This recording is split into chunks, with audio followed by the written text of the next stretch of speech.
Petit Frère, le podcast des enfants curieux et créatifs. Bienvenue dans Petit Frère, le podcast des enfants curieux et créatifs. Chaque semaine, on se pose une question farfelue, on relève un défi créatif ou on discute ensemble de sujets qui font sourire et réfléchir. Je suis Aude et avec mes enfants Louis et Gaspard, on t'embarque dans un univers joyeux et plein de surprises. Tu es prêt ou prête? Alors, comme chaque semaine, on s'installe, on écoute et c'est parti! Allez, c'est parti! Et aujourd'hui, on répond à une nouvelle question farfelue et cette fois, c'est une question spéciale Noël qui nous vient d'une auditrice qui s'appelle Élise et qui a 8 ans. Elle se demande « Pourquoi les bonhommes en pain d'épices ils sont en forme de bonhomme ?» Alors, tu es prêt ou prête? On entre dans le monde des biscuits. Alors, pourquoi les bonhommes en pain d'épices et les biscuits de Noël sont en forme de bonhomme? Comme d'habitude, on va d'abord s'imaginer une jolie histoire avant de répondre réellement à la question. Imagine, il y a très très longtemps, dans un beau chalet perdu au cœur d'une forêt enneigée, vivait un vieux monsieur avec une longue barbe blanche. Il se sentait souvent seul et triste, surtout à l'approche des fêtes de fin d'année. Dans le même village vivait un pâtissier, un homme très imaginatif, qui décida un jour qu'il voulait faire sourire ce vieux monsieur grâce à ses biscuits. La première année, il essaya des biscuits en forme de cœur.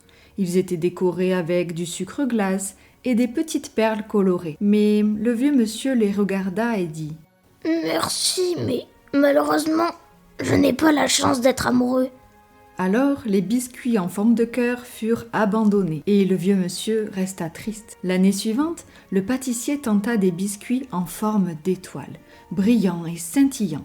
Le vieux monsieur les prit dans ses mains et dit « C'est joli, j'aurais bien aimé que le ciel soit aussi étoilé aujourd'hui. » Aucun sourire n'apparut.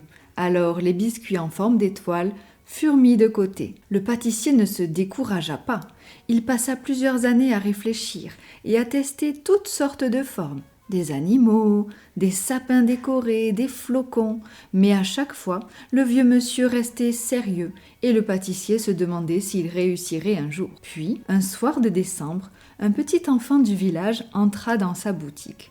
Il tenait un crayon et une feuille et dit au pâtissier « Et si vous faisiez un bonhomme comme mon dessin ?» C'était un bonhomme tout simple avec une tête ronde, 2 bras, 2 jambes.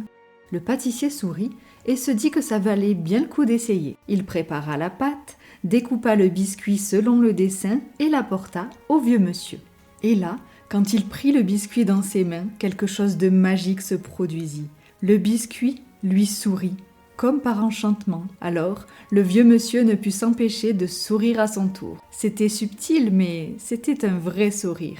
Le premier depuis longtemps. Le pâtissier comprit alors que la forme parfaite existait et qu'elle était simple, chaleureuse et reconnaissable. Un petit bonhomme. Depuis ce jour, chaque année, le vieux monsieur à la longue barbe blanche offre un petit cadeau à tous les enfants pour remercier celui qui avait eu l'idée du dessin et pour rappeler que parfois, un sourire suffit pour répandre la joie. J'espère que cette jolie histoire magique t'a plu et maintenant on va passer à la vraie réponse. Alors pourquoi nous, les humains, faisons-nous des bonhommes en pain d'épices ou des biscuits de Noël en forme de bonhomme? Tout commence au Moyen-Âge en Europe et plus précisément en Allemagne, là où la tradition du pain d'épices est née. À cette époque, le pain d'épices n'était pas un simple biscuit, c'était une gourmandise précieuse, parfumée aux épices venues de loin, souvent réservée aux fêtes et aux foires. Pour attirer les visiteurs, les pâtissiers des marchés avaient une idée maligne, découper la pâte en petites formes. Et l'une des formes qui plaisait le plus, c'était le petit bonhomme. Pourquoi? Parce que c'était simple, facile à reconnaître et surtout amusant à offrir aux enfants. On raconte même que certains artisans utilisaient ces biscuits en forme de personnages pour raconter des histoires en les utilisant comme de petites figurines comestibles. Petit à petit, cette tradition s'est installée. Chaque hiver, on préparait des pains d'épices en forme de bonshommes pour les fêtes, les marchés de Noël et les célébrations familiales. Et c'est comme ça que nos fameux bonhommes en pain d'épices sont devenus des incontournables des fêtes. Aujourd'hui encore, on continue ce geste venu du Moyen-Âge, on façonne un petit personnage, on le décore et on le rend joyeux, juste pour le plaisir des enfants et des grands. Alors Élise et tous ceux qui nous écoutent, si vous croisez un petit bonhomme en pain d'épices ce Noël, rappelez-vous, ce n'est pas juste un biscuit, c'est un petit bonhomme qui a été pensé pour faire sourire quelqu'un et pour répandre la joie autour de lui. Oh non, c'est déjà terminé. J'espère qu'on a bien répondu à cette drôle de Oui. question. Et si toi aussi tu en as une à poser, tu peux nous envoyer un message sur Instagram sur le compte Petit Frère Podcast. Et peut-être qu'on y répondra dans un prochain épisode.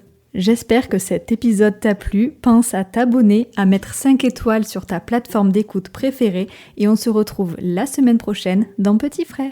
Ouais, c'était trop bien. Au revoir tout le monde! On se retrouve la semaine prochaine Dans le podcast Petit Frère.